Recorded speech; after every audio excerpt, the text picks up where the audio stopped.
voters in Dallas will decide for or against in the $1.25 billion bond election. It's made up of 10 ballot propositions. We spoke with supporters and those who oppose some of the bonds to help you decide how to vote. We need to invest in our city, plain and simple. Dallas City Council member Paula Blackman is among a long list of city leaders, past and present, including Mayor Eric Johnson, who support all 10 ballot propositions that make up the city's $1.25 billion bond for 2024. Most of the bond money will go toward Proposition A, streets and transportation, for a total of $521 million. We're talking about fixing potholes, repaving and repairing streets and alleys, and making roads safer. One item on the very long list of projects includes a complete redo of Peak Street from Lemon and Haskell down to Perry Avenue near Fair Park at a cost of more than $22 million.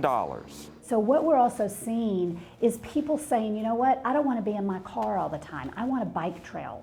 I want a sidewalk. And so we need to meet those needs as well, and that's expensive. Proposition B is for expanding and upgrading parks and recreation, which has the second most funding, more than $345 million.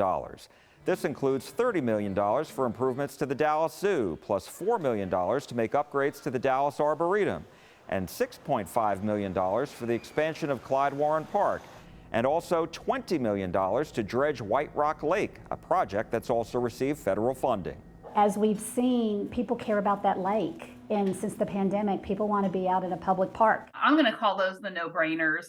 Dallas Councilmember Kara Mendelson supports Proposition A and B. She says there are many other needed upgrades slated for neighborhood parks across the city. I've got parents taking kids to the playgrounds where the playground is the same one they played on when they grew up on. And these need to be switched out for safety. There's also Prop C, $52 million for infrastructure and storm drainage to protect neighborhoods against flooding. But Mendelson says while important, she opposes this and one other proposition. Those propositions have other ways to fund those projects.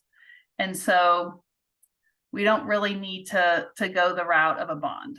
But Blackman says voters should approve Proposition C. We have real issues with flooding, especially in East Dallas, where we have lots of creeks.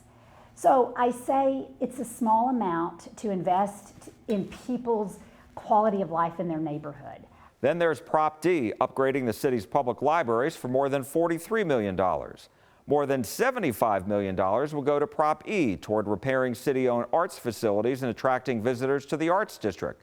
Prop F, $90 million, will go toward public safety facilities, and that includes $50 million for the newly proposed Dallas Police Department's new training facility, the largest single ticket item in this year's bond. Supporters, including former Dallas Councilmember Jennifer Staubach Gates, say a new police training facility is needed because the existing one was outdated long ago.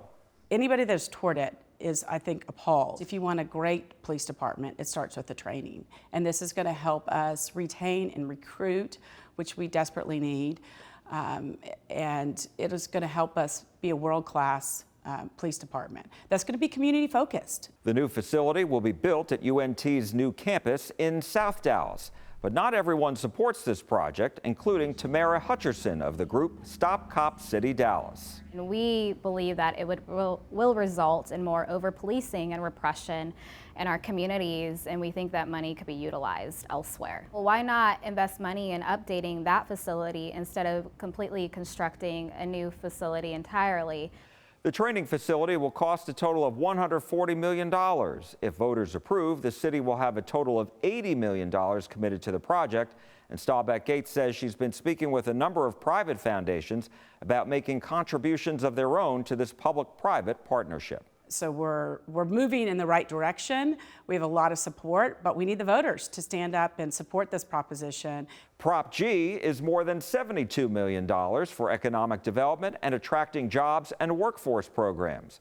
More than $26 million would go towards Prop H and expanding options for affordable housing. Mendelson says she opposes this proposition as well because there are other programs that can pay for housing initiatives, and says the city has already used them effectively. We're actually ahead of what our goal was in terms of affordable housing production. But I don't think it's wise for us to take on debt to create affordable housing. Prop I would spend $19 million for helping the homeless, which includes funding for renovating and increasing capacity at the bridge shelter. And Prop J, $5 million to upgrade the city's IT infrastructure after various problems with technology and security in the city's government.